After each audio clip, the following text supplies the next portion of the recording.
क्या 2027 में गुर्जरों की नाराजगी भाजपा को भारी पड़ सकती है? यह सवाल अभी से फिजाओं में तैरने लगा है। गुर्जर एक राष्ट्रवादी कौम है, लेकिन यह कौम जिस किसी राजनीतिक दल के साथ खड़ी हुई उसके वारे के नियारे हो गए। यानी जिसके साथ ये गुर्जर बिरादरी खड़ी हो गई उस पार्टी की पौबारा हो गई। भाइयों राम राम, मैं हूं अभिषेक शर्मा और आप देख रहे हैं अपना हुक्का अपनी मरोड़, ना काहू से दोस्ती ना काहू से बैर। आज हम बात कर रहे हैं गुर्जर समाज की। 2014 में जब नरेंद्र मोदी ने हुंकार भरी तो गुर्जर समाज ने उनकी आवाज में आवाज मिलाते हुए नारा दिया कि गुर्जर पहले गुर्जर का, फिर उसके बाद भाजपा का। इस नारे का असर यह हुआ कि भाजपा का न केवल उत्तर प्रदेश में बल्कि देश में किसी भी लोकसभा सीट पर जहां कहीं भी गुर्जर थे एक तरफा वोट किया। फिर आया 2017 का विधानसभा चुनाव। गुर्जरों ने यही नारा फिर से दोहराया, गुर्जर पहले गुर्जर का, फिर भाजपा का। नतीजा 403 विधानसभा वाले उत्तर प्रदेश की 132 विधानसभा पर सीधा असर रखने वाली इस प्रभावशाली कौम ने भाजपा की प्रचंड जीत की पटकथा लिख दी और योगी आदित्यनाथ उत्तर प्रदेश के मुख्यमंत्री बन गए। गुर्जरों को उम्मीद थी कि उन्हें सरकार में उचित मान सम्मान दिया जाएगा, लेकिन ऐसा नहीं हो सका।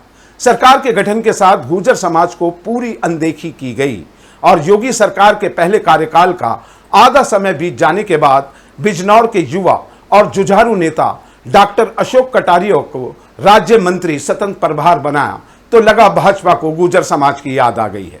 लेकिन 2022 के चुनाव में जहां गुर्जर समाज की तरफ से 15 विधानसभा टिकटों की आस थी, मगर मिले केवल 5 ही। इसमें मेरठ दक्षिण से सोमेंद्र तोमर, नकुड़ से मुकेश कुमार, लोनी से नंदकिशोर गुर्जर, दादरी से तेजपाल नागर और मीरापुर से प्रशांत कुमार। इसमें मीरापुर से प्रशांत कुमार को छोड़कर सारे गुर्जर उम्मीदवार चुनाव जीत कर आए, लेकिन मंत्री सिर्फ सोमेंद्र तोमर ही बने। वो भी पूर्ण कैबिनेट नहीं बल्कि राज्य मंत्री की पोस्ट उन्हें दी गई। स्वतंत्र प्रभार का जो मान सम्मान पहले कार्यकाल में दिया गया था वो सेकंड पारी में गुर्जरों से छीन लिया गया। इससे गुर्जरों को गहरा धक्का लगा। बाद में मदन भैया खतौली के उपचुनाव में रालोद के टिकट पर जीत कर आए। तब रालोद सपा के साथ थी, लेकिन अब भाजपा के साथ है। इस तरह 5 गुर्जर विधायक 403 की असेंबली में भाजपा की तरफ से हैं। फिर आया 2024 का लोकसभा चुनाव। गुर्जर समाज फिर से भाजपा के साथ मजबूती से खड़ा रहा, लेकिन केंद्र सरकार में भी फिर से गुर्जर समाज को सिर्फ राज्य मंत्री की एक कुर्सी कृष्णपाल गुर्जर को दी गई। अगर हम बात करें कि आखिर यूपी के गुर्जर भाजपा से क्यों नाराज हैं, तो उसका पहला कारण यही है कि सरकार में गुर्जरों का उचित प्रतिनिधित्व ना के बराबर है।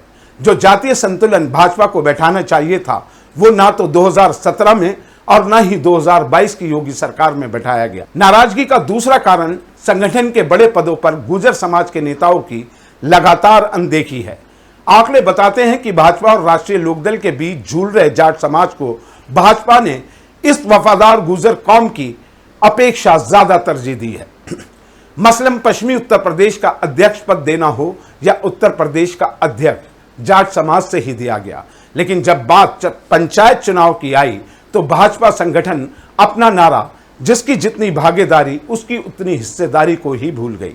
मसलन अगर रिकॉर्ड उठाकर देखें तो सहारनपुर, मेरठ, नोएडा व शामली के गुर्जर जिला पंचायत सदस्यों की संख्या ज्यादा होने के बावजूद जिला पंचायत अध्यक्ष पद का उम्मीदवार गुर्जर समाज से न देकर जाट समाज से दे दिया गया। यह कदम सीधे सीधे गुर्जरों को चढ़ाने वाला था। नोएडा में गुर्जर जिला पंचायत सदस्यों की संख्या 12 थी और जाट समुदाय के सदस्यों की संख्या केवल 5, लेकिन जिला पंचायत अध्यक्ष पद की कुर्सी दी गई जाट समाज को। सवाल यह कि क्या जिला पंचायत अध्यक्ष पद गुर्जर समाज को नहीं मिलना चाहिए था, लेकिन ऐसा नहीं किया गया। 5 सदस्य वाले जाट समाज को ही भाजपा ने जिला पंचायत अध्यक्ष पद दे दिया। ऐसा ही मेरठ और सहारनपुर में किया गया। इससे गुर्जर समाज में नाराजगी बढ़ गई। फिर महाराजा मिहिर भोज का मुद्दा भी गुर्जरों की नाराजगी की वजह है। पश्चिमी उत्तर प्रदेश की 112 विधानसभाओं में गुर्जर समाज के भाजपा नेता पंचायत कर रहे हैं। गुर्जरों जैसे सॉलिड वोट बैंक पर अब विपक्षियों की निगाह है, खासकर समाजवादी पार्टी की।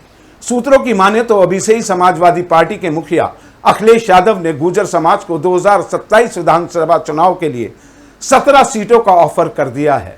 यह आंकड़ा तोल मोल के भाव में 20 सीटों तक भी पहुंच सकता है। ऐसे में राजनीतिक पंडित भले ही कह दें अभी 2027 का चुनाव बेहद दूर है और भाजपा आने वाले वक्त में गुर्जर समाज को मना लेगी।